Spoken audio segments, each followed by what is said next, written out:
The following is a presentation of 13ABC Action News. Now, your table is ready. Join 13ABC's Jeff Smith with the decision makers of Northwest Ohio and Southeast Michigan. This is the Roundtable. Hi there, good afternoon. Thank you so much for spending part of your Sunday here with us on the Roundtable program. I'm Jeff Smith. Hard to believe as we get into this new week, we are ushering in a new school year. Yes, it's true. There are a few academies here in town that are going back to class starting this week.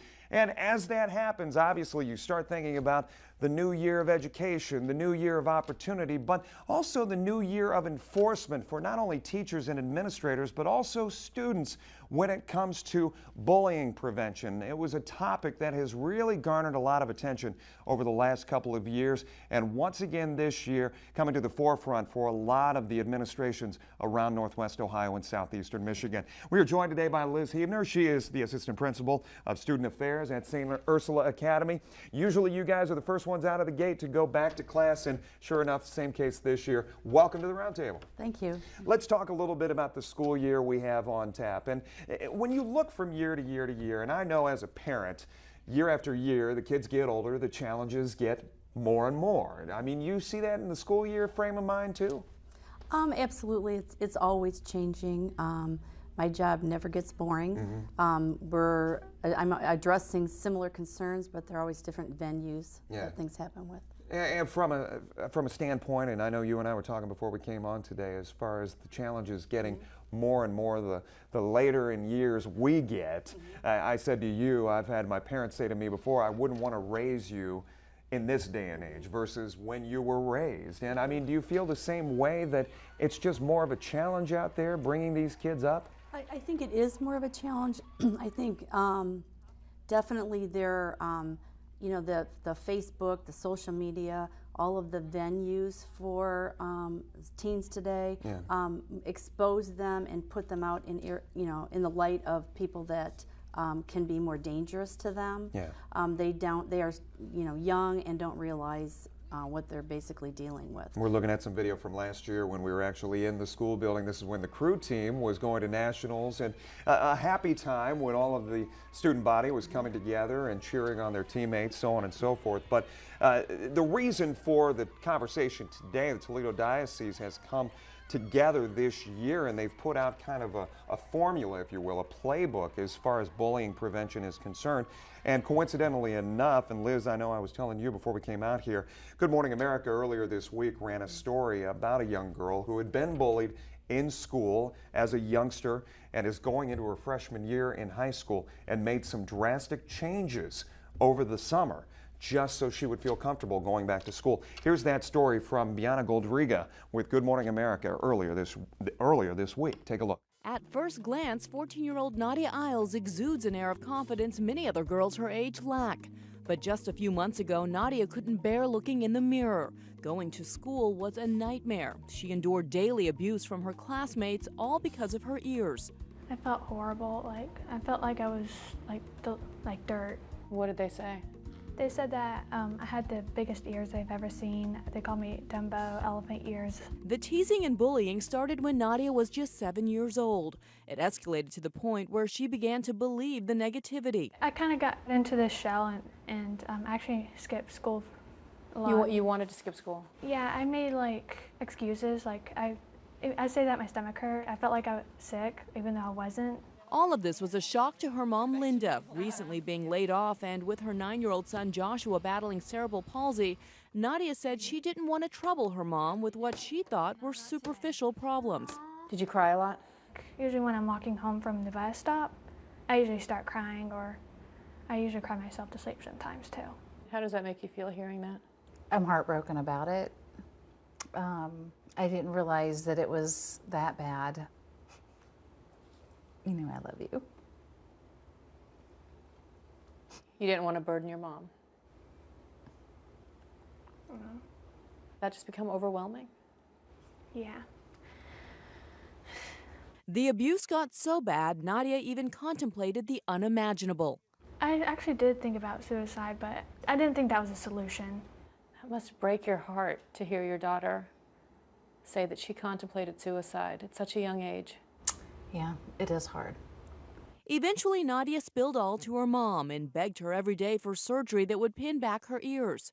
It was at that point Linda turned to the Little Babyface Foundation. Their story was very compelling. The children with facial birth defects, many who are being bullied, and who don't have financial means to handle the surgical expenses. In June, Dr. Romo not only performed the surgery to pin her ears back, but also operated on her nose and chin. $40,000 worth of work for free. Do you at all worry that you're sending a message to other bullied children that they too need to have plastic surgery to overcome the bullies? It's no different than somebody having teeth that are that require braces. She wasn't picked to have her surgery because she was bullied. She was picked because of her deformities. Tell me what you see in the mirror. I see a new me, a beautiful girl. After years of leaving her hair down to cover her ears, Nadia can finally wear it up proud. As for her first day of high school, Can I make a bet? I bet you wear your hair back. Yes. Yeah. and for the bullies who tormented her, I forgive, but I don't forget.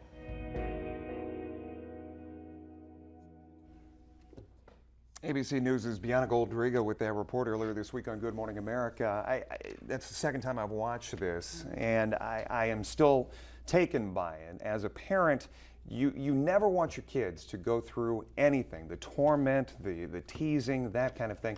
There are jokes, there are that kind of thing. It's part of growing up. But is this the drastic point we've gotten to? I mean, you watched that. What was your reaction to it? Well, obviously it's heartbreaking that the girl will be suffering that much. At St. Ursula, we, being a Catholic Christian school, Right. The premise of our education incorporates Christian values. So we spend a lot of time building up self-esteem, making girls aware and appreciation of differences, so that they can be accepting of others, and that truly makes a difference. The new policy from the diocese reads that it is essential that a safe, positive, and productive educational environment be established where students can achieve the highest academic standards, where no student shall be subjected to bullying, intimidation, or harassment. And obviously, as you say, when you go to a parish school, there is that umbrella of a Christian education, a Catholic education, and that is always in the background of that. But when you look at going to this, I guess, next step of, and that was a question that was asked, it was kind of like, do you think you're sending the wrong message? Do you think we've really gotten to that point? I think, unfortunately, in the society today, that is happening. We have prevention programs in place. We have our own plan, which mirrors what the diocese is telling us to do at this point. Girls can be tough on each other. But I think girls can be tough on each other, and I think in some situations, the best of plans and the best intervention, still you may not be able to personally relieve a student's discomfort. I mean, we have counselors in place. We recommend outside counseling if we have someone that we feel would need that. We've never had a situation like that at St. Ursula, but in answer to your question, I definitely see in society today there are situations, unfortunately, where children, teens are ridiculed to the point that they feel they need to do something. Let's talk a little bit, and we talked a little bit before the show today. There is a new dynamic out there. I teach, I see it as far as social media is concerned. How do you guys police that? And I know that's part of this policy and this plan for the schools that's come out from the diocese as well. How do you guys effectively police social networking? Well, we have, every student has a laptop. They have emails, their email account. They can be emailing at school. Anything. Is it all monitored? It is monitored. Anything that comes up that's inappropriate is flagged and goes to our technology director.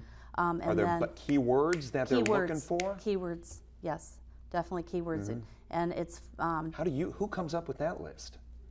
The IT specialist, or? I believe that's actually through NOWECA, our server. Yeah. And I then pick up when she brings it to my attention, and I will handle it. That very seldom happens. The students are using their laptops for school purposes, or if it's email, it's an appropriate email. Occasionally, you know, someone might bring something to my attention. Maybe they got a text or an email from someone outside of school, but it is a classmate, and they or their parents want it addressed.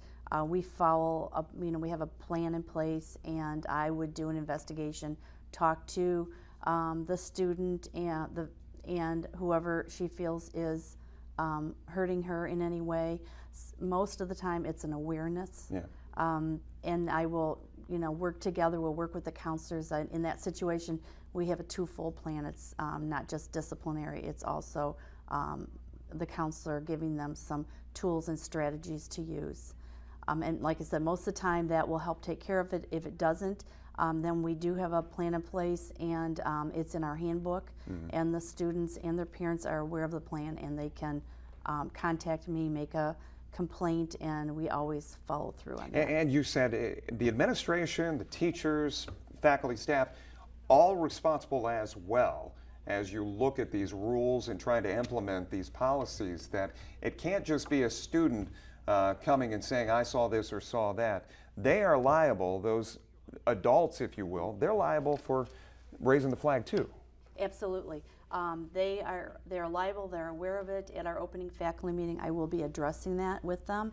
I do, you know, continually let them know if it's bullying or any type of harassment that they're aware of or hear of, to notify me. Many times they might see something in the classroom that we would not be aware of. Unfortunately, and I know this is a tough question, we've seen it over the years. I've seen it with my students. They get younger and younger when you look back at points of history, whether you bring up things like Columbine, like September 11th, and tragically enough, we had the Chardon High School shooting last year. When things like that happen, especially for an academy like St. Ursula, Notre Dame, you can lop in there, any of the schools around the area, does the hair on the back of your neck go up, and do you think we're as prone to that as any other school district?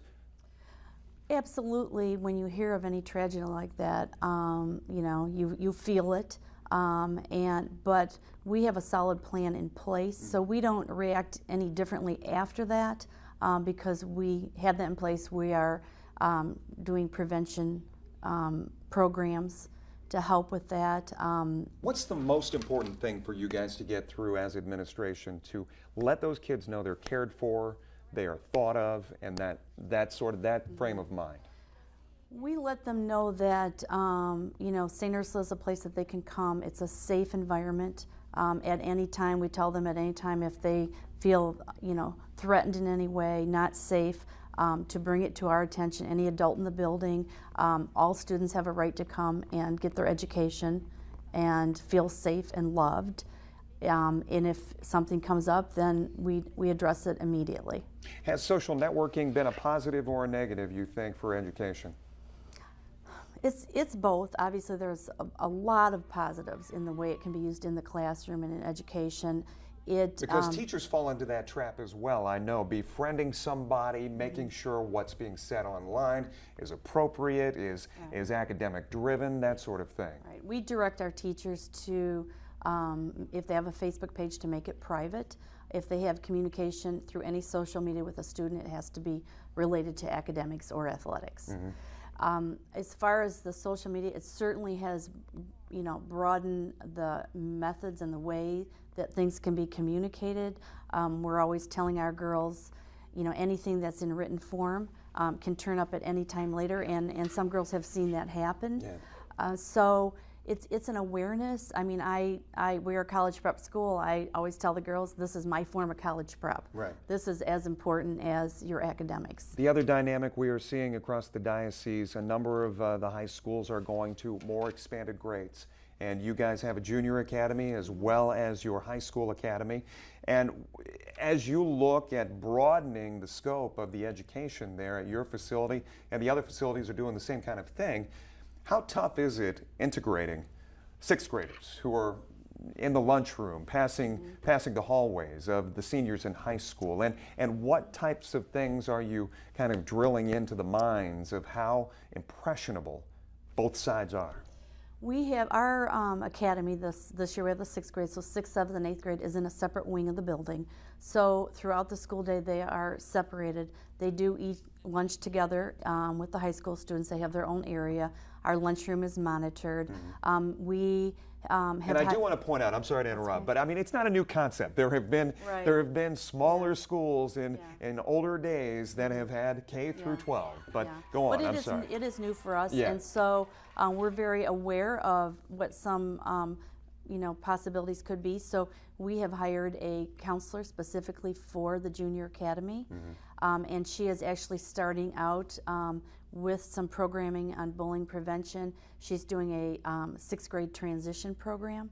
We also are putting we have a freshman orientation coming up. We do 2 days of freshman orientation. We also are going to have our counselors involved in a freshman transition program to help bridge that gap. I think the more they feel they belong to the school, the more involved they are, the happier they are, and the less apt some of these other issues are to take place. And obviously extending the branch of involvement and making sure that everybody feels they are a part of something bigger. Exactly. Liz, thank you so much. I know the questions sometimes are difficult, but we appreciate getting the word out, obviously, as we go into this new school year. And you guys are the first out of the gate, so had to have you come on the roundtable. Okay, thank you. Good to see you. Stay right there. When we come back, we will talk about the One Community's plan and, I guess, struggles to try to make an annual event happen again this year. Details on that out of Rossford right after this.